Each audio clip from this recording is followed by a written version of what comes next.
मैं कोई अशिक्षित बेरोजगार विधायक नहीं हूँ, ठीक है। मैं वेल ये डोम क्वालिफाइड राजा का इंजीनियर। गलती है कि एमएलए एमपी का गलती है।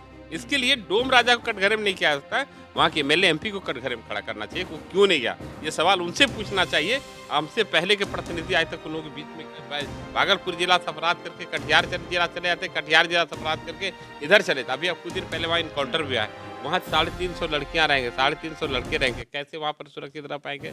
कैसे वहाँ पर पढ़ाई लिखाई कर पाएँगे? और क्या ज़रूरत है जिला मुख्य प्रखंड मुख्यालय से इतना दूर ले जाने की क्या ज़रूरत है? जब यहाँ पर हज़ार के तो पटना ही तक हमारा पहुँच है। माने हमको जनता ने पटना भेजा है, जिनको दिल्ली भेजा है, उनको थोड़ा इस पर ज़्यादा गंभीर हो जाए।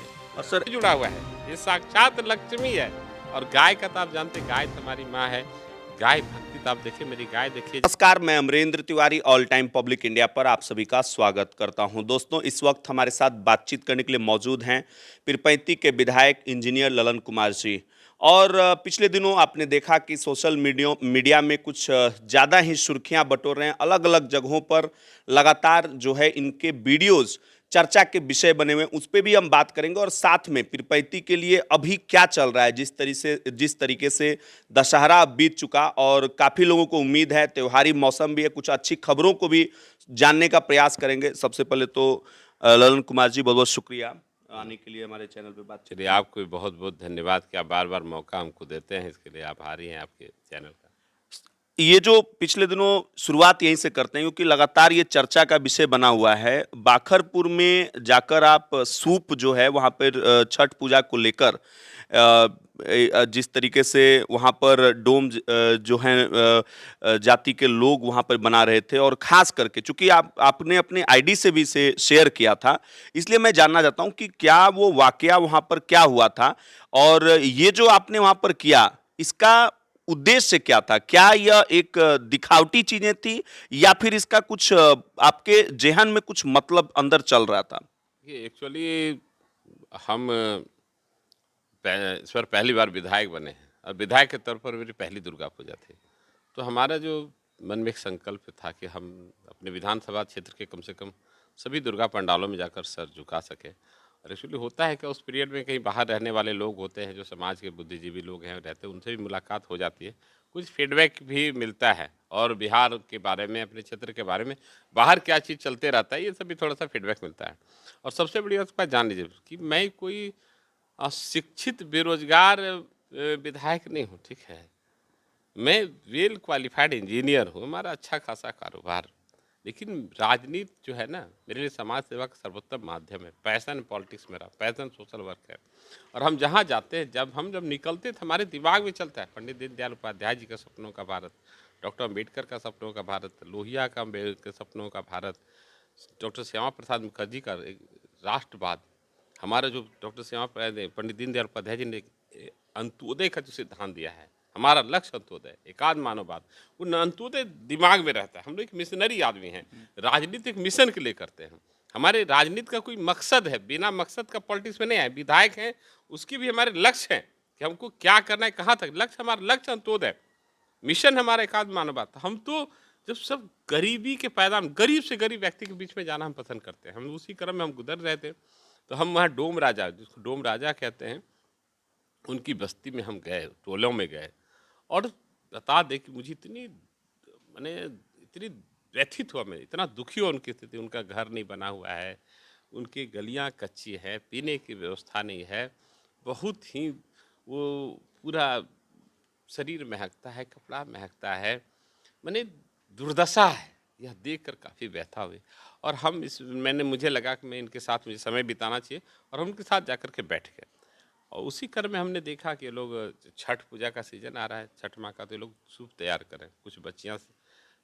कुछ बच्चे बना रहे थे, तो वहाँ हमने देखा कि कुछ ये लोग, अभी इनको कैलकुलेशन करने में दिक्कत हो रहा है, तो उसमें क्या है, उसको उठाना बैठाना पड़ता है। तो हमने उसको कैलकुलेशन सिखाया कि एक्चुअली संजोग से हम थोड़ा कुछ जानते हैं, तो कैलकुलेशन सिखाया उसको। ये कैलकुलेशन ये है, ऐसे होता है, ऐसे बिनता है, हम बिन के दिखाए। और सबसे बड़ी बात, बाँस काट रहे थे, गरीब परिवार के रहे हैं, तो बच्चे जो काट रहे थे उल्टा काट रहे, उसमें से चिट्टा हाथ पर लग सकता था, कट सकता था, जख्म हो सकता था। तो उसको भी बताया कि इसको ऐसे, इसका डंठी बनाया जाता है। बस ये था कि उनको ये हमारा सबसे पहले दिमाग में था कि अंत्योदय, इसी के लिए तो भाजपा बनी है, इसी के लिए तो जनसंघ था, इसी के लिए तो संघ आई है, इसी के लिए तो नरेंद्र मोदी जी का इकबाल है, वो उनको प्रधानमंत्री बनाया देश के लोगों ने, इसी के लिए तो ललन पासवान विधायक बना है। और वही समाज छूटता चला जाए तो कैसे हो सकता है। तो उसके बाद जो है, चूंकि आप जब से चुनाव जीते, अब 1 साल भी जो है पूरा होने वाला है। आप शुरुआती तौर पे कुछ चीज़ें ऐसी हैं जो लगातार सुर्खियाँ बनती हैं। चूँकि आप भैंस भी जब आपने खरीदा था उसको भी बड़ा कवरेज मिला। उसके बाद आप क्रिकेट खेल रहे थे एक जगह आम जनता के बीच जाकर, उसको भी कवरेज मिला। ठीक इसी तरीके से नंदलालपुर में कैरिया में क्या वाकया हुआ था जो अभी पूरे देश के मीडिया में सुर्खियाँ बना हुआ है। अलग-अलग टीवी चैनलों पर भी ये चीज़ें चल रही है। दरअसल इसके पीछे क्या कहानी थी? क्योंकि अभी तक सब आपकी वीडियो दिखा रहे हैं और मैं शायद आप तक पहुँचा हूँ इस चीज़ को जानने के लिए कि इसके पीछे की क्या कहानी थी? एक्चुअली देखिए, हम ऐसा कुछ नहीं करते हैं जो सुर्खी बने, ठीक है, जी। सुर्खियों में आए। हम कुछ करते हैं वो सुर्खियाँ बन जाती है, बस इतना ही जान लीजिए। हम में आप पहले बताया मैंने, दुर्गा पंडाल घूरने का, मैं मेला घूरने का लक्ष्य था, हम घूर रहे थे करीब करीब पूरे विधानसभा में सब जगह जा चुके। तो जब हम वहाँ कैरिया में मेला घूर रहे थे प्रणाम करके, तो हमारे साथ चल रही थी, तो वहाँ नंदलालपुर मंडल की महिला मोर्चा की महामंत्री सुश्री दिव्या सोरेन, और जब मेला घूमने के क्रम में हम एक दुकान के पास आए, तो दिव्या वहाँ थोड़ी रुक गई, थोड़ी शर्माई भी। तो बताया किसी ने कि दिव्या का दुकान है। बोले, अरे तुम्हारा दुकान है? बोली, ना मेरी माँ चलाती। थोड़ी शर्मा रही थी कि हम भाजपा के नेता हैं, विधायक जी आए हैं, तो कैसे। तो हमने कहा बहुत अच्छा बात है, अच्छा तो चलो, कोई तो दुकान है अपना मेला में जो ये कर सकते हैं। तो मुझे लगा कि ये झेप रही है। और एक चीज़ है ना कि दुनिया में ड्यूटी ड्यूटी, कोई भी काम खराब नहीं होता, कोई काम छोटा नहीं होता, कोई काम बड़ा नहीं होता, उसको दिल से करना चाहिए। तो हमने कहा चलो थोड़ा थोड़ा देर आंटी आंटी को मैंने प्रणाम किया पैर छू करके, फिर कहा मैं थोड़ा देर मैं दुकान चलाता हूँ। उसके बाद मैं दुकान पर जाके बैठ गया, फिर भूजा तैयार किया, कुछ बेचा भी। बस सुर्खी बटोरने का कोई उद्देश्य नहीं था, उद्देश्य ये था दिव्या जैसी जो पढ़ी लिखी ग्रेजुएट है, मिशन से पढ़ी, अंग्रेजी जानती है, लेकिन गरीब घर की है। तो बहुत सारी दिव्या जैसी लाखों बच्ची हैं, लाखों बच्चे हैं जो पढ़ लिख कर उनको ये सब काम करने में शर्म आता है, हेजिटेशन होता है। तो उनको एक मैसेज देना था कि कोई भी काम छोटा नहीं होता है, और कोई ड्यूटी ड्यूटी, और किसी भी काम को दिल से करना चाहिए, मन से करना चाहिए। इस पर उसमें बरक दे। तो जो दिव्या जी की बात आप कर रहे हैं, उनकी जो माताजी थीं, वो आपको जान रही थीं कि आप विधायक हैं, या हाँ वो जी, अभी तक वो मैंने पहचान? इसके पहले भी हम ना, आप तो जानते हैं क्षेत्र में, इसके पहले भी हम 10 बार उनके घर जा चुके हैं। जी। हाँ, उनकी पूरा फैमिली, उनके पिताजी जानते हैं, उनकी माताजी जानती हैं। और हम जब भी मिलते हैं हम सबको पैर छू के प्रणाम करते हैं। जान रहे थे, वो भी झेप रही थी।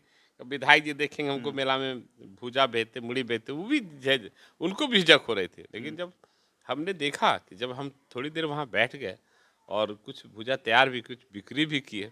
कितना लगभग वहाँ पे लोगों ने नहीं, भुजा? नहीं, हम थोड़ी देर रुके थे, बस प्रोत्साहन बस था, अच्छी बिक्री हो गई। और तो देखिए उनके चेहरे पर भी एक बड़ा ही खुशी का गर्व भाव। का, गर्व का, हेजिटेशन खत्म था, सर मैंने जा चुका था, मैंने उनके अंदर भी गर्व था कि हम भी कुछ काम कर रहे हैं, ये काम गलत नहीं है। तो हम जो हम चाह रहे थे ईश्वर से, जो उनके अंदर भाव पैदा करना है, तो वो भाव पैदा हुआ। ये दोनों घटनाएँ जो हैं, ये दोनों चीज़ें अभी मैं देख रहा था कि आपने इसको आत्मनिर्भरता शब्द से भी जोड़ा था। किस तरीके से आप देखते हैं कि पीरपैंती को, चूँकि आप बार-बार कहते हैं कि पीरपैंती को हमें आत्मनिर्भर बनाना है। मान लीजिए, मुझे भी आप जैसे कई लोगों ने कहा कि जो आप, हम वहाँ बाखरपुर में गए, डोम राजा की बस्ती में गए, तो हमको किसी ने कहा कि ये जो समाज है, इस समाज में शादी ब्याह श्राद्ध में कोई एमएलए एमपी नहीं आज तक आया है, ना आता है। और आप जाकर 1 घंटा समय इन लोगों के साथ बिताते हैं, 40 मिनट 45 मिनट के बच्चों के साथ इनसे मिलते हैं, फोटो खिंचाते हैं, सूप बिनना सिखाते हैं, उसको डंटी बांस काटना सिखाते हैं। और ये तो शादी ब्याह श्राद्ध में भी कोई इन लोगों को नहीं पूछने वाला। हमने पूछा, ये बताइए कि जो डोम है, ये लोकतंत्र, उसके भी एक व्यक्ति के मत का कीमत जितना है, वैल्यू है, उतना ही कोई जो ऊंचे पर बैठे, समाज में ऊंची प्रतिष्ठा लेकर के बैठे, या सोनू जी है, राकेश जी बैठे हैं, या इंडियन गैस एजेंसी के मालिक हैं बरकिशोर जी, इनके भी वोट का एक उतना ही कीमत है। तराजू से नाप कर बराबर है। डेमोक्रेसी में स्वतंत्रता है वोट का कीमत बराबर है, तो कोई अगर कोई एमएलए एमपी आज तक इनके यहाँ नहीं आया, ये डोम राजा का गलती है कि एमएलए एमपी का गलती है। इसके लिए डोम राजा को कटघरे में नहीं किया जाता है, वहाँ के एमएलए एमपी को कटघरे में खड़ा करना चाहिए कि वो क्यों नहीं गया। ये सवाल उनसे पूछना चाहिए, हमसे पहले के प्रतिनिधि आज तक उन लोगों के बीच में गए क्यों नहीं। आज हम आपको बताते थे, एक बड़ा वाकया है कि हम थोड़ा सा पढ़ने लिखने में रुचि है, हम स्वाध्याय करते हैं, तो एक विद्वान ने कहा है कि गरीबों को, जो भूखे है ना, भूखे का आपको रोटी की कोई जरूरत नहीं है, आपकी सहानुभूति की जरूरत है। आप सहानुभूति उनके साथ बतियाइए ना, थोड़ी सहानुभूति जताइए, वो अपने लिए रोटी का इंतजाम कर लेगा। उसके पास भी 2 हाथ 2 पैर 2 आंख कान है, जितना है आपके पास उतना ही है। बुद्धि भी मेडिकल साइंस कहता है 19 20 18 20 होता है, 15 20 का डिफरेंसेस नहीं होता, बस उसको ग्रो डेवलप करने की जरूरत होती है। तो वो भूखे को आपके सहानुभूति की जरूरत है, रोटी के नहीं। और नंगे को आपके सम्मान की जरूरत, कपड़े का नहीं। आप उनके साथ, कोई नंगा है, कोई फटा पहनता है, उसके साथ रेस्पेक्ट कीजिए, रेस्पेक्टफुली जगह दीजिए, अपने पास बैठाइए। कल खुद सोचेगा, नहीं सोनू जी के पास बैठते थे, बड़े पत्रकार हैं, बड़े घराने के राजकुमार हैं, उनके साथ बैठते हैं, थोड़ा साफ पहन के जाना चाहिए, तो कल से वो 2 रुपया सर पर खर्च करेगा। फिर कुछ दिन में लगेगा नहीं नहीं, हम दारू शराब पीते हैं, ये सब पैसा बचा के बढ़िया टी शर्ट खरीदेंगे, सोनू भैया के साथ जाना है हमको फिर पैती। देखिए, आपके सम्मान के बदौलत आप सिर्फ सम्मान दीजिए, वो वस्त्र का इंतजाम कर लेगा। आप सहानुभूति दीजिए, भोजन का इंतजाम कर लेगा। सोनू जी, ईश्वर ने उतना ही उसको भी ऑर्गन्स देकर धरती पर भेजा है जितना आपको हमको भेजा है। बस हम यही करना चाहते हैं, यही संदेश देना चाहते हैं। और जब जो वो जो हमसे जो सवाल कर रहे हैं, क्योंकि शादी ब्याह श्राद्ध में कोई एमएलए एमपी नहीं पहुंचा, उस एमएलए एमपी से सवाल करना चाहिए।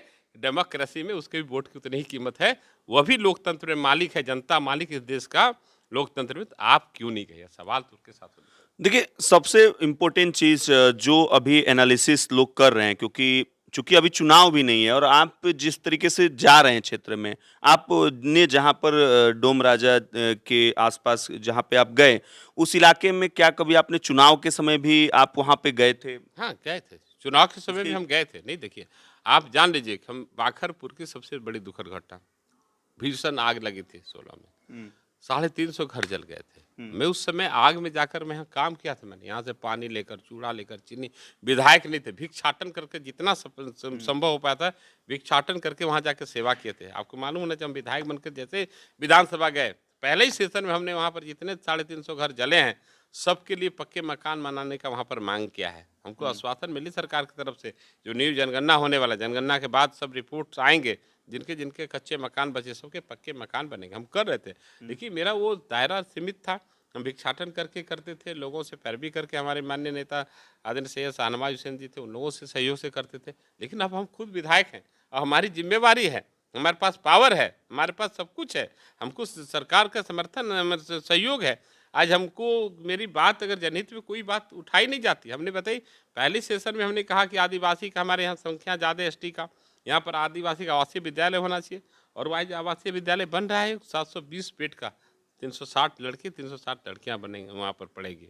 हालांकि उसका जो जगह चयन हुआ है बहुत गलत जगह पर हो गया है, उसके स्तर परिवर्तन के लिए हम लिखे हैं माननीय मंत्री जी को, माननीय जिलाधिकारी को। कल परसों आप वहाँ पे उधर गए हुए थे, आपने वहाँ पे जो आवासीय विद्यालय है किस तरह का बन रहा है, और अभी आपने बोला कि स्थल परिवर्तन, तो क्या वहाँ से कितना दूर उसे ले जाया जाएगा और क्या दिक्कत है? अभी जो स्थल है उसमें क्या परेशानी हो रही आप है? जानिए, उसका नाम है कि राजकीय अंबेडकर अनुसूचित जनजाति सह शिक्षा विद्यालय पीरपैती, यही नाम है उसका। और जो जहाँ बन रहा है वाटर लैगिंग एरिया है, एक बार वहाँ से कट चुका है, बड़ी आबादी थी जो वहाँ से कट कर दूसरे जगह जा चुके थे, बगल में टपुआ है, वो भी एक न एक दिन कट जाएगा। सबसे पहले से तो विद्यालय कट जाएगा। दूसरा है कि वहाँ पर कोई अभी तक सड़क भी नहीं है, वहाँ पहुँचने का भी, और वो बॉर्डर है बिहार और अथी भागलपुर और कटिहार का बॉर्डर पड़ता है। अपराधी भागलपुर जिला से अपराध करके कटिहार जिला चले जाते, कटिहार जिला से अपराध करके इधर चले थे। अभी अब कुछ दिन पहले वहाँ इनकाउंटर भी आया, वहाँ 350 लड़कियाँ रहेंगे, 350 लड़के रहेंगे, कैसे वहाँ पर सुरक्षित रह पाएंगे, कैसे वहाँ पर पढ़ाई लिखाई कर पाएंगे, और क्या जरूरत है जिला मुख्य प्रखंड मुख्यालय से इतना दूर ले जाने की क्या जरूरत है, जब यहाँ पर हजारों हजार एकड़ सरकार की जमीन पड़ी हुई है, वहाँ नहीं बनकर के वहाँ बनाने के मतलब कि इसके पीछे क्या है कि कागज पर बन लोग जो है ना, कुछ जो है जो सामंती सोच के लोग हैं, जिनकी सोच ये है कि यहाँ दलित आदिवासी पढ़े लिखे नहीं, आगे नहीं बढ़े, उनके अंदर चेतना बुद्धि विवेक उनका पैदा न हो, उसको उठा कर वहाँ पर ले जाना चाहते हैं। आज क्या मतलब है उसको वहाँ पर ले जाने का, जब उसका उपयोग ही नहीं होगा तो? आज वो 36 करोड़ 42 करोड़ का प्रोजेक्ट है, आज 720 बच्चे वहाँ पर रहेंगे, उनका रहने, खाने-पीने, पढ़ाई-लिखाई की सबसे अच्छी व्यवस्था, वहाँ ले जाने का क्या तुक है प्रखंड मुख्यालय से दूर ले जाने का? इसके पीछे मंशा क्या है? तो मंशा ये पहले क्या आपके संज्ञान में ये सारी चीज़ें नहीं थी नहीं आई। पहले? और जिस तरीके से लोग ये भी जानना चाहते हैं कि अब उसे नया में आप किस साइड में जो है उसे बनवाना नहीं, चाहते हैं? हम तो प्रयास चाहेंगे कि सबसे पहले वो हमारा देरा बाढ़ प्रभावित एरिया है, वाटर लैगिंग एरिया जो है वहाँ से अलग बने जहाँ पर पानी नहीं जमता हो। हमारे पीरपैंती मुख्यालय के आसपास बहुत सारा सरकारी पहाड़ की ज़मीन पड़ी हुई है और सब ऊंचाई पर ज़मीन वहाँ हो, नहीं है तो लोग सरकार उसको ज़मीन एक्वायर करके बनाए। इतनी महत्वपूर्ण योजना है, आज जो है कि ट्रैवल कास्ट को ऊपर उठाना है, एजुकेशन देना है, तो उसको ले जा करके कागजी आप देखें सोनू जी, आपको तो हम कहेंगे रिपोर्टिंग करिए जा करके। बहुत सारे यहाँ पर हाई स्कूल्स बना दिए गए हैं। टेंडर हो गया, ठेकेदार ठेकेदारी कर लिया, अ, अधिकारी कमीशनखोरी कर लिया, लेकिन उसको अभी तक ताला नहीं खोला गया। आम बच्चों के लिए खोला, बाबूपुर हाई स्कूल जाके देखिए, तड़वा हाई स्कूल जाके देखिए, बिल्डिंग बन के तैयार है, शीशा टूट करके गिर रहा है, लेकिन उसको देखना, हम इन सब चीज़ों पर डीओ को डीएम को लेटर लिख रहे हैं। आखिर ऐसा नहीं, ये योजना है सिर्फ, ये कमाऊ खाने हम तो नहीं होने देंगे। ये इतनी महत्वाकांक्षी योजना है, मेरा ड्रीम प्रोजेक्ट है, ये आवासीय आदिवासी आवासीय विद्यालय। इस ड्रीम प्रोजेक्ट के साथ हम छेड़छाड़ बर्दाश्त नहीं करेंगे। आज ही हमने डीएम को लिखा है, मंत्री को लिखा है, जरूरत पड़ी ना तो हम विधानसभा में धरना पर बैठेंगे, जरूरत पड़ी तो आमरण अनशन कर देंगे, लेकिन उसको हम सही जगह पर बनवा के रखेंगे। इस ड्रीम प्रोजेक्ट के साथ किसी को खिलवाड़ नहीं होने देंगे। आपको हम बता दें सोनू जी, और आपके चैनल के माध्यम से भी कहना चाहते हैं, जिस अधिकारी कर्मचारी ने ऐसा किया है और जिस भी कुंठित मानसिकता वाले लोगों के इशारे पर ऐसे हुआ है, वो बाज आ जाए और इसको सही जगह पर इसको बनने दें। हम कभी भी इसको इस प्रोजेक्ट के साथ हम छेड़छाड़ बर्दाश्त नहीं करेंगे। अब आते हैं चूँकि दशहरा बीत गया और लगातार जो है लोग कहते हैं कि अच्छाई की जीत होनी चाहिए हर जगह। पीरपैंती क्षेत्र के आसपास अभी आपकी कहीं भी आप तो खुद घूमते हैं, दाएँ-बाएँ, आगे-पीछे कहीं भी निकल जाइए, रोड की स्थिति जो है ठीक नहीं नज़र आती है आज के समय में। 2 बड़े प्रोजेक्ट आपने कहा था कि अब शुरू होगा ये, एक तो नंदलालपुर से लेकर यहाँ तक और दूसरा जो प्यालापुर से लेकर जो बादशाही रोड है, जो नाम का ही बादशाही दिखता है, जर्जर स्थिति उसकी आप खुद ही उसको जानते होंगे करीब से। और जो एनटीपीसी सड़क निर्माण जो करना है एनटीपीसी को, वो भी सर नहीं हो रहा है। आप अपने तरफ से अभी क्या अपडेट है? देखिए, आपको बता दें कि हम इतने गंभीर हैं अपने ग्रामीण सड़कों को लेकर के कि आज तक कहा गया कि प्यालापुर में जो वहाँ बैरिकेटिंग लगाइए कि हैवी व्हीकल्स हैवी ट्रक वहाँ नहीं जा सके, नहीं हो पाया। हमने वहाँ बैठक में जिला के मॉनिटरिंग कमेटी की बैठक में इस मामले को उठाया और हम लोग की देख रेख में जिला अधिकारी के आदेश पर वहाँ पर बैरिकेटिंग लग गया। बड़ी गाड़ियाँ वहाँ से जाना आना बंद हो गई है, ओवरलोडेड वहाँ से चल रही है ये ट्रैक्टर चढ़े। उसके लिए हमने यहाँ के एसएचओ को बुला करके एसडीएम को हमने कहा है ये सब चीज़ पर बैंड करो, ठीक है, बैंड कर रहे हैं। आप कहलगांव का देखे थे स्थिति जर्जर थी, कॉन्ट्रैक्टर्स को बुलाया और वहाँ जो ग्रामीण कार्य विभाग के एग्जीक्यूटिव इंजीनियर हमने कहा तत्काल इसको मॉनिटरिंग थी मोटरेबल करो। बरसात में मोटरेबल हो गया है, अब जस्ट इसको हमको लगता है दीपावली के बाद उसमें फिर उसका पिचिंग किया जाएगा। हमारी पूरी नज़र है, हम उधर भी जाकर गोखला साइड में जो है आपका उधर से जो आती है जो स्टोन चिप्स का जो मैंने ये है, उधर भी हम उसमें बैरियर लगवा रहे हैं, काफ़ी विभाग को भी लिखे हैं। और आप अभी देखे हो कि आपने रिपोर्टिंग किया था कि यहाँ फिरोजपुर के पास जो NH 133 पर गड्ढा था, मैं दिल्ली में था, माँ का इलाज चला था, मेरी भी तबीयत थोड़ी ठीक नहीं थी, तो हमने वहाँ पर NHI के एग्जीक्यूटिव इंजीनियर से कहा था कि उसको जल्दी से 2 बार, उसके पहले भी एक बार बरसात से पहले भरवाए थे, फिर बरसात में उसको कह करके भराए, अपने कार्यकर्ता को दिए। यहाँ जो हमारे पार्टी के नेता राकेश सिंह राठौर हैं और हमारे भाई जो हमारा काम देखते हैं आलोक जी हैं, ये लोग खड़ा होकर के उसको मोटरेबल कराया कॉन्ट्रैक्टर से वहाँ पर सामान, ताकि जो मेला में लोग आए जाए उनको असुविधा नहीं हो। कहलगाँव बाग पीरपैंती स्टेशन के पास रोड खराब थी, वो जगदीशपुर मोड़ के वहाँ खराब था NH को, सबको कराया जा रहा है, जो भी संज्ञान में आ जा रहा है। लेकिन एक चीज़ आपको समझ जानना चाहिए, जहाँ NH का मामला है ना, NH में हम लोग सीधे नहीं हैं, हम NH में रिक्वेस्ट करते हैं, आर्गूमेंट करते हैं, अपनी फिर बातें रखते हैं, चूँकि NHI के भी ऑफिसर्स आते हैं जिला को मॉनिटरिंग कमेटी की बैठक में, लेकिन ये डायरेक्टली MP साहब का मामला है, ठीक है, उनको इनका कोई अस्थाई हल निकालना चाहिए, इस पर थोड़ा सा देखना चाहिए। वो सेंट्रल से जुड़ा हुआ चीज़ है, हम लोग का तो पटना ही तक हमारा पहुंच है। माने हमको जनता ने पटना भेजा है, जिनको दिल्ली भेजा है उनको थोड़ा इन पर ज़्यादा गंभीर हो जाए तो और ज़्यादा सर NH80 से जुड़ा हुआ अभी क्या अपडेट है आप लोग के पास, क्योंकि ये जनता इस NH80 में तो सबसे बड़ा जो अपडेट है कि टेंडर हुआ था। अब उसमें सुनने में आया कि 25% बिलो टेन में कोई टेंडर ले लिया गया। अब वो फिर किसी तरह से उसका टेंडर कैंसिल हो रहा है। ये तो उस पर सूर्य ग्रहण लग गया कि भाई अब वो फिर वो कोर्ट जाएगा, क्या करेगा नहीं करेगा। इसमें हमको लगता है कि थोड़ी सी पॉलिसी चेंज करने की ज़रूरत है, कि पॉलिसी बदलनी चाहिए कि एक आपको लगता है कि इससे कम में रोड नहीं बन सकता है, उससे कम बिलो जाने का किसी को ये सब प्रोविज़न ही ऐसा कोई जगह ही नहीं रखना चाहिए। ऐसा कोई सर्कुलर ही नहीं रहे कि आप इससे ज़्यादा 25% लगता है ज़्यादा बिल हो गया, 10% 10% रखिए, उससे ज़्यादा जो बिल हो जाता है टेंडर उसका कैंसिल होना चाहिए। बहुत लोगों का आता है तो लॉटरी हो, काम होना चाहिए। ये जो दाव पेच जो है ना, ये दाव पेच से बाहर निकलना पड़ेगा। विकास के बारे में सोचना पड़ेगा, काम के बारे में सोचना पड़ेगा, तब ऐसा होगा। तो फिर तो वो रोड की समस्या अगर नहीं सुधरी तो आपका, आपने कहा है कि पीरपैंती में उद्योग धंधे को हमें लाना है किसी भी कीमत पे। आपने लगातार जो है चुनाव में भी कहा, चुनाव के बाद भी कहा। मुझे लगता है कि चुनाव के पहले उतना नहीं कहा जितना चुनाव के बाद कहा है। हर जगह पे जहां भी गए आप, तो अगर सड़क की ये स्थिति रहेगी तो फिर उद्योग धंधे, आपको लगता है उद्योगपति आएंगे फिर वैसी नहीं स्थिति? नहीं नहीं आएंगे। हम तो क्या कहा, सबसे बड़ा विद्रोह के लिए मैंने पहले भी कहा था कि सड़क, बिजली एंड लॉ एंड ऑर्डर ये चाहिए, उद्योगपतियों को चाहिए। यहाँ पर उसको आने के लिए सुगम सड़क चाहिए, बिजली चाहिए उसको, और लॉ एंड ऑर्डर चाहिए। उसके कर्मचारी वो आए, उनके साथ किसी तरह का कोई आपराधिक मामला न हो जाए। ये जरूरी है और इसको बनाए रखने के लिए हमारे अकेले का बस का बात नहीं है। आप जानते हैं ना कि अकेला चना पहाड़ नहीं फोड़ता। ये जो सब लोग बैठे, जो अधिकारी हैं, जो माननीय यहाँ के सांसद हैं, बाकी लोग हैं, सब लोग अगर इस भावना के साथ काम नहीं करेंगे तो नहीं होगा। आप सपोज दैट अब मेरी माँ का हार्ट का ऑपरेशन हुआ था दिल्ली में, हम माँ का इलाज करा रहे थे, लेकिन माँ से मिलने का टाइम 5 बजे का था। हम लोग तो दिन भर बैठे रहते भावना बस बैठ करके। तो लेकिन हम सोचे इस टाइम को क्या किया जाए। इस टाइम का उपयोग वहाँ भी हम ऑफिसर से मीटिंग कर रहे थे। आप यहाँ बिजली घर लगे वहाँ पर पीरपैंती में, इसके लिए हम NHPC के चेयरमैन साहब से हमने मीटिंग किया।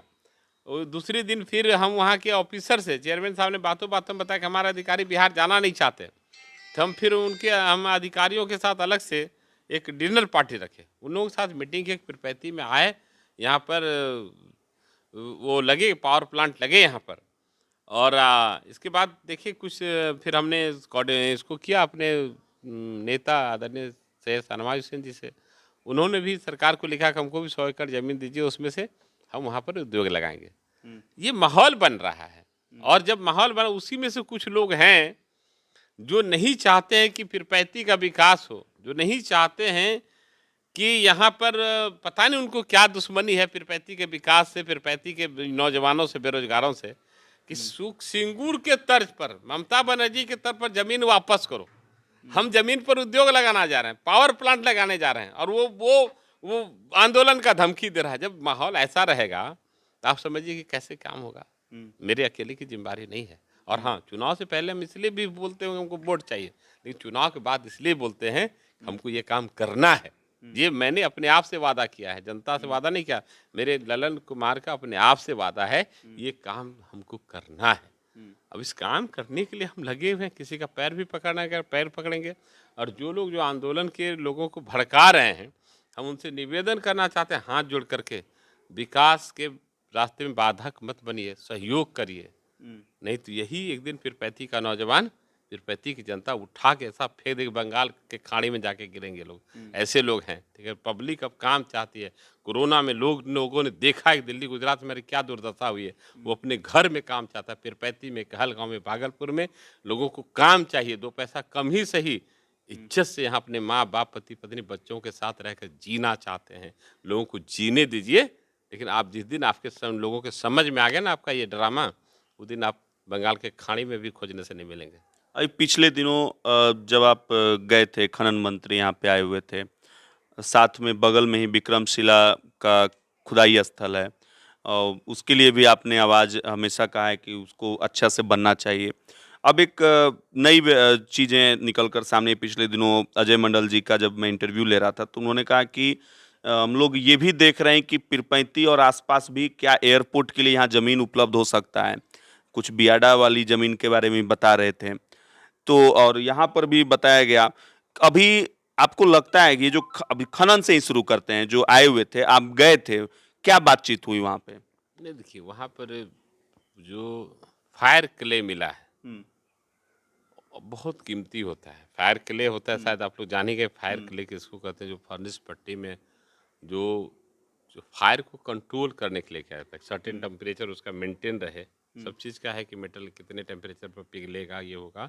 उसको मेंटेन रखने के लिए, हुँ, कांस्टेंट रखने के लिए एक तरह से फायर क्ले है, काफ़ी महँगा है। और यहाँ पर जो उनकी टीम है वो टीम जो है जांच कर रही है। वो रिपोर्ट जो है अब 2 महीने में लगभग वो सबमिट कर देगी।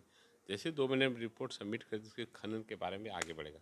सबसे बड़ी बात है कि ये वो जो पहाड़ है ना, फॉरेस्ट डिपार्टमेंट की भी नहीं, बिहार सरकार की है। हुँ, फॉरेस्ट डिपार्टमेंट उसमें कुछ लगाए हैं, लेकिन वो सारी संभावना है कि वहाँ पर वो खनन का काम होगा, लोगों को रोज़गार मिलेंगे। ये बड़ी अपॉर्चुनिटी। बाकी भी पहाड़ों पर जो भी संसाधन, जो खनिज पदार्थ वहाँ पर हैं, उसके लिए भी मैंने ये अनुसंधान जारी है, वो सब होगा और एक नई उम्मीद जगी है। जहाँ तक एयरपोर्ट वाली बात कहें तो वो हुँ, हमको तो हास्यास्पद लगता है। हुँ, फिर पैंती में एयरपोर्ट कि कैसे माने संभव है। हुँ, आप जिला मुख्यालय से कनेक्टिव भागलपुर से कनेक्टिविटी चाहिए। मेडिकल कॉलेज है भागलपुर में, स्मार्ट सिटी है हुँ, भागलपुर, तो इंजीनियरिंग कॉलेज है भागलपुर, एग्रीकल्चर यूनिवर्सिटी है भागलपुर। पीरपैंती में एयरपोर्ट का क्या तुक है? हुँ, चूँकि एयरपोर्ट क्या है? एयरपोर्ट है कि अच्छे-अच्छे व्यापारी आएँ और चले जाएँ, उनका आने-जाने में सुविधा हो, अच्छे हुँ, डॉक्टर्स आवें, अच्छे इंजीनियर्स आवें, अच्छे बिल्डर्स, उनका कम्युनिकेशन उन लोगों के लिए चाहिए, हम लोगों का भी है। तो वो भागलपुर के अप्रोच में होना चाहिए ना, ऐसा जगह हो कि भाग 15-20 मिनट में एयरपोर्ट से ऐसा 4 लेन रोड बन जाए, एक्सप्रेसवे बन जाए। जैसे आप देखिए जाकर के हैदराबाद हम गए हैं, हुँ, एयरपोर्ट से और हैदराबाद के टाउन के बीच में पूरा फ्लाईओवर ही है। हुँ, आप पूरा लगा कि कैसे एयरपोर्ट के लिए वहाँ बाहर जगह लिया और एक फ्लाईओवर से जोड़ दिया। एयरपोर्ट पर फ्लाईओवर पर चढ़ी, हैदराबाद मेन टाउन में आके निकलिए। हुँ, 15-20 मिनट का रास्ता है, 15-20 मिनट पूरा फ्लाईओवर है। हुँ। तो 15-20 मिनट, मैक्सिमम 30 मिनट में जिला मुख्यालय पहुँच जाए, ऐसा होना चाहिए। अब यहाँ से कैसे लोग जाएंगे एयरपोर्ट? लोग भागलपुर आएंगे, हुँ, तिरुपति नहीं आएंगे। तो हमको हास्यास्पद लगता है ये मामला। तो ठीक है। भागलपुर का भी तो प्रक्रिया कुछ आगे नहीं बढ़ पाता है। आप लोग को भी बड़ा दुःख होता होगा क्योंकि समटाइम्स जैसे इमरजेंसी के दरमियान अभी एक एग्ज़ाम्पल ही ले लेते हैं। आप माताजी को ही लेकर गए तो अगर एयर फैसिलिटी उपलब्ध होता तो आप जल्दी पहुँच जाते। तो इस ये तो बहुत और इस तरह चूँकि आप अभी ये सिर्फ़ आप ही के साथ नहीं कितने लोगों के साथ इस तरह की चीज़ें जो हैं हर रोज़ कहीं न कहीं सामने आ रही हैं। तो वहाँ पर भी तो नहीं एज़ ए विधायक आप क्या सोचते हैं इस नहीं, बारे नहीं, में? हम लोग बात कर रहे हैं, ऐसा नहीं है कि हम लोग कम्युनिकेट कर रहे हैं अपने सीनियर लीडर्स को, बता रहे हैं सबको। और उस चल रहा है गोराडीह के आसपास में, जो गोराडीह प्रखंड है, उस लोकेशन में ज़मीन लोग देख रहे हैं, करीब-करीब चिन्हित कर रहे हैं। वो वहाँ से माने काफ़ी ये है और पूरी संभावना वहाँ होगी। लेकिन हम लोग बता रहे हैं जो स्मार्ट सिटी से जुड़ा हुआ है, ये तो हुँ, होना ही होना है, देर हो जाए सवेर हो जाए। लेकिन आप क्या कहते हैं ना कि जैसे एक कहावत है कि जब तक किसान जो है ना, किसान हुँ, अड्डा पर छाता लेके जब तक खड़ा है ना, हुँ, हरवाहा जो है ना हर चलाते रहता है हल। हुँ, किसान अगर घर आ जाए, हुँ, वो आके सो जाए महल में, हुँ, हरवाहा ही बैठ के खैनी रटाते रहे, दिन पार कर हुँ, देगा। जनप्रतिनिधि को एकदम बको ध्यानम, ध्यान लगा करके अपने क्षेत्र के बारे में सोचना चाहिए, बैठ करके देखना चाहिए। आप कहते हैं ना कि चुनाव से पहले ज़्यादा से ज़्यादा एक्टिव हो गए, इसलिए एक्टिव जवाबदेही का बोध है। हुँ, आप ये जवाबदेही का बोध है, सेंट्रल गवर्नमेंट को करना है और सेंट्रल गवर्नमेंट के जो प्रतिनिधि हैं उनको इस पर एकदम लगे रहना चाहिए और शायद लगे होंगे भी, या नहीं लगे हैं तो लग जाएं। तो आप लोग कोई तब बातचीत हुई इस मसले मसले पे? सांसद जी से कोई हाँ, बातचीत आपकी? सांसद जो हमारे बड़े भाई हैं, बातचीत होते रहते, हाँ हाँ लगलो छे कहते तो हैं लगलो हुँ, छे। अब लगे हैं कि नहीं लगे, कमुआ होगा तब ना दिखाई देगा कि लगे हैं कि नहीं लगे हैं। लेकिन बोलते हैं लगलो छे, लगे अपने हिसाब से कर रहे हैं। वो तो ये है। हुँ, अब आप नहीं लगे रहेंगे तो नहीं हो। आप सब देखिए, हम विधायक बने, क्या बने किए? हम लोगों का वृद्धा पेंशन बनाने लगे। मेरा काम था विधायक वृद्धा पेंशन, लेकिन आप क्या बताइए, राशन कार्ड बनवाया मैंने पेंशन रथ चला करके। अब मेरा तो काम नहीं था, लेकिन हम क्या कहें, जो काम वार्ड छोड़ दिया, जो काम मुखिया छोड़ दिया, हम भी छोड़ देंगे, किसके भरोसे छोड़ देंगे? बोले हम सब कोई छोड़ के चला जाएगा, हम नहीं छोड़ने वाले। छोटा से छोटा, बड़ा से बड़ा काम हम करेंगे जो स्टेट गवर्नमेंट से रिलेटेड काम है। उसी तरह से सेंट्रल गवर्नमेंट से रिलेटेड काम हम लोग आर्गूमेंट कर सकते हैं, लेकिन लग कर के कराना, जो केंद्र के प्रतिनिधि हैं, सांसद महोदय के साथ हम लोग मिलकर काम करेंगे। अच्छा, हमारे एक चीज घटक दल के सांसद हैं और सुनते हैं बात को, सबसे बड़ी बात है सुनते हैं। अब होता है, हम लोग कोशिश करेंगे, फिर उनसे एक बार कहेंगे भैया इस पर थोड़ा प्लान वे में लगा जाए, ठीक है। एक चीज, क्योंकि अब 1 साल भी होने वाला है, तो आप एज ए पीरपैंती विधायक आप क्या उपलब्धि जनता के बीच जो है बताएंगे, क्योंकि 1 साल लगभग कंप्लीट होने वाला है। तो ऐसी क्या चीजें हैं जो आपको लगता है कि अभी तक मैंने जनता के हित में यहाँ पर कुछ किया है? देखिए, सबसे बड़ा तो इंसान का आत्मबल होता है। आत्मबल होता है किसी भी इंसान का, ठीक है। तो यूँ कहा है, मन के हारे हार है, मन के जाते जीते जीत। अगर आप मन में जीत को ठान ली तो आप जीत गए, समझ गए। अगर लड़ने से पहले ही आप हार मन में मान ली तो आपका हार निश्चित है। तो एक जो यहाँ पर परेशानी थी, हम आम जनताओं से सुनते हैं, पिछले 2 दशक से यहाँ सक्रिय राजनीति में हैं। 22वां साल है मेरा, जब इंजीनियरिंग छोड़ करके आए थे, यहाँ लगे हैं कि सांसद विधायक जीत के जाते हैं तो लौट के नहीं आते हैं, फिर चुनाव में नजर आते हैं। तो सबसे पहले जनता का मैंने 1 साल में, मुझे काफ़ी खुशी हो रही है, तो अपने आप पर गर्व भी है कि 1 साल में इस सवाल को मैंने पीरपैंती विधानसभा से खत्म कर दिया कि विधायक जीतने के बाद यहीं पर है। हम कभी नहीं लगता कि लगातार जब तक हाउस चलता तो ही रहते हैं। हाउस चलने के बाद भी 5 ही दिन रहते हैं, सैटरडे संडे यहीं आ जाते थे। और पीरपैंती में रहते हैं, एक-एक गाँव जा चुके 5 बार 7 बार। जनता डायरेक्ट जुड़ी हुई, सीधे लोग आते हैं, फोन पर 24 आवर अवेलेबल हैं। 1 साल में हमने जनता का दिल जीता है, जनता का विश्वास जीता है, जनता का मनोबल बढ़ाया है कि आपका विधायक, आपका जनप्रतिनिधि आपके साथ है। ये विश्वास उनके दिल में पैदा किया, कभी भी जरूरत पड़ेगी 12 बजे रात में आपका विधायक आपके साथ खड़ा रहे, ये विश्वास जीता है। और आप जान लीजिए, ये जो 1 साल था कितना कठिन था सोनू जी। आप याद करिए, हम लोग जो कोरोना को झेल रहे थे, ये जो दूसरी लहर आई, कितना था कि जितनी डेथ हो रही थी आप सोच नहीं सकते हैं। उस वैसे पीरियड में जब बेटा बाप को नहीं छू रहा था, बाप बेटे को नहीं छू रहा था, पति पत्नी को नहीं, पत्नी पति को नहीं, कि ये जिस जो भयावह थी कोरोना की स्थिति, उस स्थिति में हम जनता माली के साथ रहे। अपनी गाड़ी से बैठा बैठा के कोविड के पेशेंट को हम ले जाके हॉस्पिटल पहुंचाते रहे। मेडिकल कॉलेज भागलपुर भेजते रहे, पटना भेजते रहे, दिल्ली भेजते रहे, सिलीगुड़ी भेजते रहे, कलकत्ता भेजते रहे लोगों को, वो काम करते रहे। आप देखें, आप एक घटना घटी थी, एक बच्ची थी फौजदारी की, 11 बजे रात में उसका भाई फोन करता, मेरी बहन तड़प रही है, यहाँ कोई डॉक्टर देखने वाला नहीं, ऑक्सीजन मास्क लगा था खुल गया, कोई लगाने नहीं जा रहा, डॉक्टर सोया हुआ है। 11 बजे रात को हम अकेले गए थे अपने अंगरक्षकों के साथ जा करके वहाँ। उसको फिर हम सबको, प्रभारी वगैरह सबको बुला करके उसको ऑक्सीजन मास्क लगवाए, फिर कहलगांव से एम्बुलेंस मंगवा करके उसको भागलपुर भेजा, मॉनिटर किए। डॉक्टर पर कार्रवाई भी हुई, डॉक्टर को पनिशमेंट मिला, यहाँ से उनको तबादला हो गया। उसको भी किस तरह से लोगों ने, जो यहाँ के दलाल लोग हैं, गलत हुआ गलत हुआ ये सब करके कैसे काम किया। तो लोगों को हमने एक विश्वास जीता है कि भाई ये हमारे साथ, हम साथ, हमारे विधायक हमको छोड़ने वाले बात नहीं है। दूसरी चीज़ है क्या? एक मिनट, इससे जुड़ा हुआ लोग कह रहे हैं कि भाई डॉक्टर जब गए तो उनके जगह पे डॉक्टर आए नहीं। ये लोगों लोगों का कहना है नहीं, कि वहाँ जो ड्यूटी एनके वर्मा डॉक्टर की थी, वो दिन भर प्रैक्टिस, पूरा दुनिया जानता है कि प्रैक्टिस करते हैं, साहेबगंज में करते हैं, यहाँ भी करते हैं, और आँख के डॉक्टर हैं। आँख के डॉक्टर का नाइट ड्यूटी नहीं लगता है, इमरजेंसी नहीं होती, जान लीजिए। ईएनटी के लोग मैंने इमरजेंसी नहीं करते, नाइट ड्यूटी नहीं होता है। वो जानबूझ करके, ये लोग का सेटिंग है प्रैक्टिस करने वाले लोगों का, वहाँ जो दिन में प्रैक्टिस करेंगे, नाइट ड्यूटी के नाम पर सोएंगे जा करके। तो आराम आपने फिर ईएनटी के डॉक्टर, किसी ईएनटी के डॉक्टर के लिए कहीं पे आवेदन कुछ आपने मांग की यहाँ पर फिर से? डेंटिस्ट का मांग करें, डेंटिस्ट आ चुका है जी, डेंटिस्ट आ चुका है, ईएनटी की कौन बात, मांग कर रहे हैं। बहाली की प्रक्रिया जारी, 1 फीस की बहाली भी, डॉक्टर, नए डॉक्टर मिले भी हैं, आप देखे भी हैं। फिर अभी सेकेंड लिस्ट आने वाला, फिर नए डॉक्टर्स मिलेंगे यहाँ पर काम होगा उसको। तो हम कहना चाह रहे हैं कि लोगों को, आप देखिए कोविड में जो मेन बात हम कहना चाह रहे थे, जो वैक्सीन है, इतनी महंगी वैक्सीन है कि लोग नहीं लगा सकते। दुनिया के देशों में खुद लोग पे करके अपना पैसे से वैक्सीन लगा रहे हैं दुनिया के बाकी देशों में, लेकिन यहाँ पर हम तय किया, हम लोगों ने पार्टी और सरकार ने तय किया कि भाई नहीं, पूरे देशवासियों को गरीब अमीर फ्री में वैक्सीन लगाएंगे। फ्री में एक वैक्सीन 4,000-5,000 रुपये का आती थी। आप सबको देते, आप सोच लीजिए कि अगर नहीं लगता, पैसा से लगना था, बहुत लोग अपने लगा लेते, बच्चे को लगा तो बूढ़ा लोग को छोड़ देता, नहीं लगा अब कितना दिन बच्चे में करेगा, नहीं लगा पाता। लेकिन हम लोगों ने कहा सबसे पहले बूढ़े को लगा। आप सोचिए कि ये काम है, ये बचाया हम लोगों ने। पहला फेज में एज ए विधायक पार्टी के गाइडलाइन पर भी नारा दिया, भूखा कोई नहीं रहे अभियान, भूखा ना रहे कोई, ये अभियान चलाए। दूसरा अभियान क्या चलाया हमने कि हमने चला मेरा बूथ कोरोना मुक्त, इस ऐसा रखना है कि हमारे यहाँ पर कोरोना नहीं घुस सके। तीसरा अभियान चला क्या, मेरा बूथ टीका युक्त, ऐसा चैलेंज दिया अपने वर्कर्स को कि हमको मेरे बूथ में भाई अब कोई, सब लोग टीका ले चुका।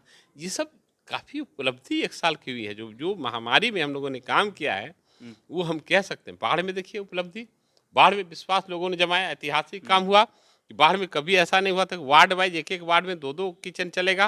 पहले क्या होता था कि बाढ़ आया, किसी एक दिन 2 किलो 1 किलो चूड़ा दे दिया, थोड़ा चीनी दे दिया, हो गया बाढ़ राहत।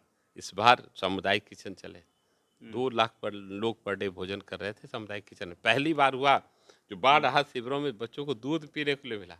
पहली बार हुआ जो पशु आश्रय स्थल पर पशुओं को चारा मिला।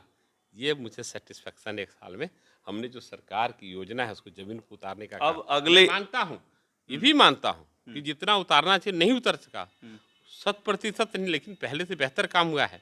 अभी भी हमको लगता है कि जीआर राशि में काफ़ी घोटाला हुआ है, यहाँ पर हुआ है। हम लिख रहे हैं लगातार, एक्चुअली एक ही परिवार से किसी को 5-5 आदमी को मिल गया, किसी परिवार को मिला ही नहीं मिला। क्योंकि पहले के जो लिस्ट से जो तैयार था, जो कि दलालों ने उसको तैयार करवाया था पैसे लेकर, वही लिस्ट को लगता है फिर से इंट्रोड्यूस कर दिया गया अंचलाधिकारी के द्वारा। लगता है वो काम नहीं किया गया, उसको हम जा रहे हैं, शिकायत मिली, शिकायत को भी दूर करेंगे। अच्छा, एक चीज़ एनएचएटी को लेकर जो अभी पिछले दिनों आपकी मीटिंग भी हुई थी ग्रामीणों के साथ, अभी उसमें क्या अपडेट्स नहीं, आपको? अपडेट है। आप जान रहे थे कि वो हमने एसडीएम साहब के साथ, डीसीएलआर के साथ मीटिंग किया इस पर, और जो इनका डिमांड है वो पूरा हो जाएगा। जो उनको जो एनएच से सटे हुए ज़मीन को जो हमको कमर्शियल का रेट चाहिए था हो जाएगा। तो भू अर्जन पदाधिकारी सबको ला के ये करना था। बीच में पंचायती चुनाव आ गया, सारी मिशनरी पंचायती चुनाव में लगे हुए हैं। फिर ये आ गया, त्यौहार आ गया, इसमें लगे हैं। जैसे ही थोड़ा सा रिलैक्स होते हैं सब यहीं पर आएंगे, यहाँ पर और वहाँ कोरिया चौक 2 जगह कैंप लगा करके किसानों की समस्या को सुनेंगे, ऑन द स्पॉट सुनेंगे, उसका हल निकालेंगे।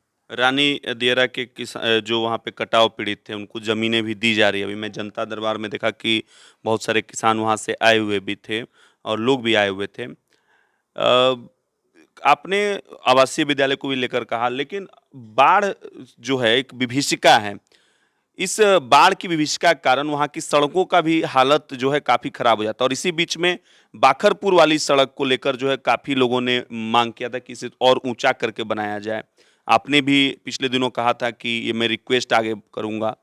क्या अपडेट है सर उसको? आप क्योंकि आप जाइए सोनू जी बाखरपुर, जी, तो जयकार हो रहा है, लोग जी, इतने खुश है लोग। जी, मेरे लिए बहुत ही, मैंने धर्म संकट में मैं पड़ गया था उस रोड को लेकर के जी, कि वो बाखरपुर का रोड है, टेंडर हो चुका है, कोई ठेकेदार काम कर रहा है, हुँ, हमारे फ्रेंड उसमें थे। हुँ, और तो हमने फिर सोचा जनता से बढ़कर एक भाजपा के हम लोग कार्यकर्ता हैं, हुँ, इसमें है क्या, व्यक्ति से बड़ा दल हुँ, और दल से बड़ा देश। हुँ, अगर व्यक्तिगत लाभ के लिए अगर दल को नुकसान हो रहा हो और आपको कोई लाभ हो रहा हो, तो ऐसा लाभ नहीं चाहिए। लाभ को लात मारो, दल को लाभ होना चाहिए। हुँ, और किसी काम से दल को लाभ हो रहा हो लेकिन देश को नुकसान हो रहा हो, हुँ, तो दल के लाभ को भी लात मारो, देश का नुकसान नहीं होना चाहिए। ये हुँ, देश बचा रहना चाहिए, यह तिरंगा अक्षुण्ण रहना चाहिए। हुँ, मैं धर्म संकट में फंसा था, लेकिन नहीं, मैंने विधानसभा में मामला उठाया, हुँ, इसके बाद जिला मॉनिटरिंग कमेटी में मामला उठाया। हुँ, जब माननीय डिप्टी सीएम आदरणीय तारकेश्वर जी आए, वहाँ रिव्यू मीटिंग में उठाया। हुँ, हमारे जो प्रभारी मंत्री आए आदरणीय रामसूरत राय जी, हुँ, उनके सामने मामले को उठाया। सबों ने काफ़ी संदिग्धता से उसको संज्ञान में लिया हुँ, और नतीजा ये हुआ कि एस्टीमेट रिवाइज हुआ, हुँ। रोड 1 फीट ऊंचा हो रहा है। काफ़ी खुश हैं लोग, जाइए चलिए, आपको मिठाई खिलाएंगे, चलिए, आपको देंगे। बहुत बहुत बहुत शुक्रिया इसके लिए। एक चीज़ और मैं जानना चाहूँगा, आपने कहा कि मैं जो करना चाहता था इस 1 साल में उतना नहीं कर पाया ड्यू टू कोरोना के कारण और बाढ़ के कारण भी काफ़ी रोड को लेकर जो है कोई बड़ी उपलब्धि आपकी नहीं रही एक तरीके से कह सकते हैं। क्योंकि दिख नहीं रहा है कि रोड जो है जिस तरीके से आपने सोचा था कि आप देखिए, चलो कोरोना आप ऐसे कैसे, आपके सामने जो चैलेंजेज होंगे,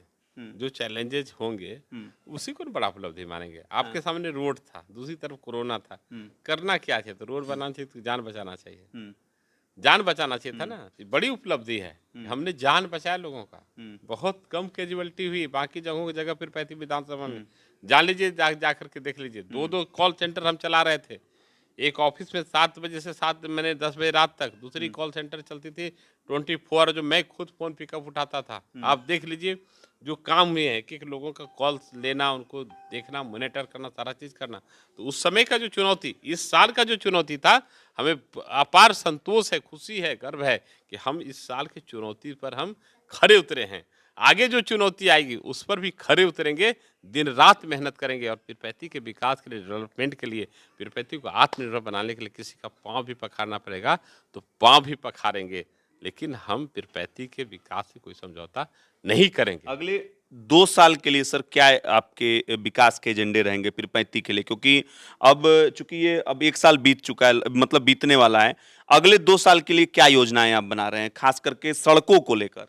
आप एक चीज़ जान लीजिए, आपके चैनल से हम पीरपैंती की जनता मालिक को इत्मीनान कर देना चाहते हैं हुँ, कि 3 चीज़ के लिए तो निश्चिंत रहें, हुँ, सड़क, बिजली और पानी। हुँ, हम दरवाजे-दरवाजे, घर-घर पहुँचा के देंगे। हुँ, इसके लिए कोई निवेदन, आर्गुमेंट, एप्लीकेशन की ज़रूरत नहीं होगी। हुँ, आप जान लें कि हमारे बहुत यहाँ 10-10 सड़क हमारे बहुत क्लोज़ मित्र के थे, बहुत फ़ास्ट फ्रेंड, एक थाली में हम लोग खाते थे। हुँ, उनको टेंडर मिला था और किसी कारण बस कोविड के कारण या फिर अलकतरा का नाम बढ़ने के कारण काम नहीं कर पाए। वो भी दीवार हुए, वो भी ब्लैक लिस्टेड हुए, जान जाइए। हुँ, हमारा भाई भी पीरपैंती के विकास के रास्ते में आएगा, वो भी नहीं छोड़ा जाएगा, जान लीजिए, हुँ, इस तरह का है। और ये तो निश्चित रहा, बाढ़ के बाद आप देखिए देर रात की सड़कें पड़ी रहती थी। हुँ, बाढ़ का पानी जैसे हटा, मैंने एक-एक सड़क को मैंने सर्वे करा कर सबको मोटरेबल बनाए, तुरंत गाड़ी चालू कराए। बाढ़ आज पानी हटा, तीसरे दिन फिर वहाँ गाड़ी जाने लगी। हम पूरी पूरी निगाह है सड़क पर, बिजली पर, पानी पर। आप पानी के लिए हमने देखा विधानसभा में किस तरह से हमने इसको हुँ, मामला को उठाया और किस तरह से सबने संज्ञान लिया है। लेकिन मुझे जो करना है, हुँ, स्कूल, अस्पताल, थाना और ब्लॉक को दुरुस्त करना है। हुँ, ये लोगों को जो हमारा मानना है कि 90% जो जनता है ना, हुँ। उनका सीधा सरोकार स्कूल से है, अस्पताल से है, थाना से और ब्लॉक से है। सड़क भी इसमें ले लीजिए। यानी सड़क को तो हम बोले ना, सड़क हो चुका है, सड़क के जी। लिए हम लोग होमवर्क कर चुके हैं। ये माने लोग कि जब आप अगली बार चुनाव में जब जाएँगे, उससे उस तक सड़क मुद्दा नहीं होगा, सड़क कोई मुद्दा नहीं है। नहीं, पानी मुद्दा नहीं होगा, बिजली मुद्दा नहीं होगा। आप जानिए सोनू जी, जब हम विधायक नहीं थे यहाँ, हुँ, तो पीरपैंती में 1 सब स्टेशन होता था। हुँ, आज पीरपैंती विधानसभा में 4 सब स्टेशन है। ये वाला भी ट्रायल चालू हो गया है, हुँ, लोड देना। अंतीचक, गोविंदपुर सब बहुत तेजी से काम चल रहा है। इतना ही नहीं, इस चारों सब स्टेशन को निर्बाध बिजली मिले, इसके लिए हम यहाँ पावर ग्रिड भी बनवाने जा रहे हैं। विधानसभा में इसको क्वेश्चन उठवा दिया, ठीक है। वो सब ये सब ये से डाल रहे हैं, ग्रिड भी यहाँ डाल रहे हैं, वहाँ पर वो होगा। बिजली, पानी, सड़क ये मुद्दा नहीं होगा, हुँ, मुद्दा होगा शिक्षा, स्वास्थ्य, रोजगार, हुँ, ये होगा मुद्दा। हुँ। चलिए बहुत-बहुत शुक्रिया सर बातचीत करने के लिए और हमें उम्मीद है कि जिस तरीके से आपने कहा कि खास करके सड़क को लेकर जो पब्लिक डिमांड कर रहा हो तो मैं ज़्यादातर वही क्वेश्चंस आपसे पूछने का प्रयास करता हूँ जो पब्लिक पूछती है इसमें कुछ भी बनावटी नहीं। अच्छा एक अहम सवाल था कि लोग कह रहे हैं कि जो आपने ये जो सुर्खियाँ आपकी जो बटोरी गई इसमें मैं अपने तरफ से पूछना चाहता हूँ कि नेचुरल कितना और कितना बनावटी है? 100% नेचुरल, मुझे पता नहीं होता है कि मैं सुर्खी बटोरने जा रहा हूँ। हुँ, अब मैं वो स्वतः हो जाता है, मैं उस क्षण मुझे कुछ भी नहीं लगा। राकेश से वीडियो बना रहे थे, मेरे पास कोई प्रोफेशनल फोटोग्राफर नहीं है, जान हुँ, लीजिए, हुँ, कोई वीडियोग्राफर नहीं है। बहुत लोग तो मोबाइल कैमरा पकड़ने भी नहीं आता है, हुँ, चुपके से लोग बना लेते हैं। फिर वो हुँ, लोगों को नेचुरल इतना ही लोग इतना पसंद करते हैं इस वीडियो हुँ, को, यही प्रमाण है मेरे लिए, हुँ, यही सबूत है कि वो नेचुरल है। हुँ, बस वो आप सूप बना रहे हैं, वो नेचुरल था। हुँ, दिव्या सोरेन का भूजा दुकान चलाना उसकी माँ का नेचुरल है ये सब चीज़। भैंस खरीदना नेचुरल, भैंस मेरे ज़िंदगी का अहम हिस्सा आप जान लीजिए, भैंस जो खरीदा। आपको मैं बताऊँ मेरे में पापा मैं 6 भाई हम लोग 6 भाई, 1 बहन है। मैं पिताजी के साथ कभी नहीं रहा, दादाजी के साथ रहा। मेरी यहीं पर गांधीनगर में परवरिश हुई है। लेकिन पापा बाहर जॉब करते थे, 2-3 महीने मनी ऑर्डर भेजा करते थे। मनी ऑर्डर कभी लेट से आता था, नहीं आता था। लेकिन हम लोग हमेशा 2-3 भैंस, गाय पाले रहते थे। और रोज़ भैंस दुहाता था, बाज़ार में बिकने जाता था दूध उसका। और शाम में उधर से करेंसी आता था। हमारे लिए भैंस रिज़र्व बैंक ऑफ इंडिया रहा है सब दिन। जो हमको कभी भी पैसे का अभाव नहीं रहा। पापा जो 2 महीना 3 महीने मनी ऑर्डर भेजते थे, हम लोग रोज़ पैसा आता था। हम लोग का रोज़ डेली का डेली करेंसी देखने को मिलता था यहाँ पर, खेती-बाड़ी थी। तो हमारे लिए भैंसों के लिए बड़ा ये लगता है कि ये ये है। और एक चीज़ जानिए सोनू जी, हम लोग ग्रामीण परिवेश से आप भी हैं। आप देख लीजिए जो गरीब परिवार 1-2 भैंस पाल लिया, वो किसी ज़मींदार का गुलामी नहीं किया, नौकरी नहीं किया, जुड़ा हुआ है। ये साक्षात लक्ष्मी है। और गाय का तो आप जानते हैं, गाय तो हमारी माँ है। गाय भक्ति तो आप देखिए, मेरी गाय देखिए जाकर के, गाय का नाम है मीरा। अभी जो पिछले दिनों गाय बछड़ा बाछी दी है, उसका नाम ही पड़ा है ये देवकी। देवकी नाम है, आत्मिक तरह फैमिली मेंबर की तरह है। 3-3 वेटनरी डॉक्टर उसके प्रसव करा रहे थे। आप देखेंगे, आपने मैंने डाला है। देखिए, हम जो भी करते हैं ना, नेचुरल स्वाभाविक मेरा गुण है। अब आप देख रहे हैं कि जैसे गाय के लोग, ये देखिए, गाय तो हमारे लिए माँ है, उसकी पूजा करते हैं। हमारे अभी पिछले दिनों देखा, हमारी गाय का प्रसव हुआ है। जो गाय है उसका नाम है मीरा। जो बाछी दी है उसका नाम, उस नामकरण उसी समय हुआ, देवकी नाम रखा गया उसका। और नाम से ही पुकारा जाता है। और आप देखे होंगे कि गाय के प्रसव कराने हम 3-3 वेटनरी डॉक्टर्स वहाँ खड़ा करके रखे थे, 6-6 कंपाउंडर थे वहाँ पर। और उनकी देख रेख में मैंने सुरक्षित प्रसव कराना एक भाव है, मनुष्य से भी बढ़ करके।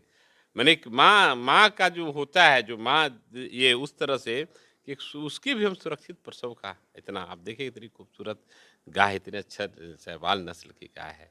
तो गाय की तो हम पूजा करते हैं हमारा। और भैंस के बारे में बताएं, भैंस हमारे लिए तो बस कहने से समृद्धि का मार्ग रहा है। कैलोरी में भी आप जानते हैं, भैंस के दूध का थोड़ा सा रेट भी ज़्यादा और सब है। तो ये सब चीज़ है। हम सुर्खी बटोरते नहीं, सुर्खियाँ मिल जाती है। हमारे कामों को लोग पसंद करें, इट मीन्स हमको लगता है कि ये, हाँ, मुझे संतुष्टि होती है। एक्चुअली जो यहाँ जनता मालिक जो अपने विधायक में जो चीज़ देखना चाहते हैं उनको दिख रहा है, तो वो खुश हैं। और हम तो चाहे सबसे कहना चाहते हैं, ये लोकतंत्र है, ये डेमोक्रेसी में जनता मालिक है। नेता जो हम लोग जो है ना, नेता चाहे एमएलए हो, एमपी हो, सब चाहे अधिकारी ही हो, कर्मचारी हो, जो कि ट्रेजरी से पेमेंट लेते हैं, जो सैलरी होल्डर है, सब जनता के नौकर हैं। और नौकर को वही करना चाहिए जो मालिक चाहे।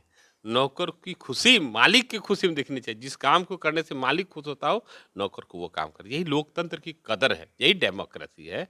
और हम तो डेमोक्रेटिक लीडर हैं। आपके आपके मैंने एक काफ़ी दिनों पहले आपने एक स्क्रिप्ट लिखा था, उसमें लिखा था कि जनता जो है वो मालिक है, फिर भी उनके बच्चे इस तरीके से सरकारी स्कूलों में पढ़ते हैं। और डेमोक्रेसी के बारे में उसमें बहुत सारी चीज़ों को आपने हॉस्पिटल्स को भी दिया था कि जनता मालिक होते हुए उनके उनके लोग इस तरीके से इलाज के लिए तड़पते मिलते हैं। और जो नौकर हैं, नेताओं को भी आपने उस समय कटघरे में खड़ा किया था। अभी भी करते हैं। आप देखिए, आपको माँ का हम ऑपरेशन करा के आए, हमने मीडिया के सामने ईमानदारी से स्वीकार किया कि अगर मैं विधायक न होता तो मेरी माँ नहीं बचती। हार्ट अटैक हो गया था छोटे से 12 में, 40-45 उनका ऑक्सीजन लेवल चला गया। जिस तरह से तत्परता और संवेदनशीलता यहाँ दिखाया, यहाँ लोकल डॉक्टर्स ने, हमारे मेडिकल कॉलेज में, बाकी जगहों पर, वो अगर हम विधायक नहीं रहते तो नहीं होता। हम ईमानदारी से कह रहे हैं लेकिन हम ये डेमोक्रेसी ये कहता है कि जो विधायक के माँ को प्रिविलेज मिलता है, एक वोटर्स के माँ को, आम जनता के माँ को भी वो प्रिविलेज मिलना चाहिए। जो हम ईमानदारी पूर्वक कहते हैं वो अभी नहीं हो पा रहा है। क्या, और ये होना ही चाहिए। हम पहले भी कहते थे, आज भी कहते हैं, जनता मालिक है इस देश के। लेकिन क्या करिएगा सोनू जी, सबसे बड़ी बात है कि ये हमारा देश ना, ये हिंदुस्तान पाकिस्तान के अव्यावहारिक बंटवारे के कारण बर्बाद हो गया। बाबा साहब अम्बेडकर ने जब बंटवारे का समय चेताया था कि असंभव है हिंदुस्तान पाकिस्तान का बंटवारा करना, उन्होंने 3 पॉइंट दिया था कि सबसे पहले तो ये फिर से नए एलओसी का निर्माण, दूसरा है कि साधन संसाधन का बंटवारा, आय आमदनी कर्ज का बंटवारा, और तीसरा सबसे बड़ी चुनौती दिया था कि असंभव है कि यहाँ से जब ये धर्म के आधार पर बंटवारा हुआ, मुसलमानों को पाकिस्तान मिला और गैर मुसलमानों को, हिंदू सहित सभी गैर मुसलमानों को हिंदुस्तान मिला। उस समय बाबा साहब अम्बेडकर ने कहा था ये बहुत कठिन है कि हिंदुस्तान से सारे मुसलमानों को पाकिस्तान पहुंचाना और पाकिस्तान से सारे गैर मुसलमानों को हिंदुस्तान ला करके फिर बताना। अगर ये आप कर सकते हैं बंटवारा कीजिए, नहीं कर सकते तो बंटवारा का कोई मतलब नहीं होता है, नहीं तो फिर से एक नए पाकिस्तान की मांग उठ जाएगी। जिसका नतीजा ये है कि हमारा देश ये हिंदू मुस्लिम में फैट करके, अगड़ा पिछड़ा में फैट करके, दलित ब्राह्मण में फंस करके बर्बाद हो गया।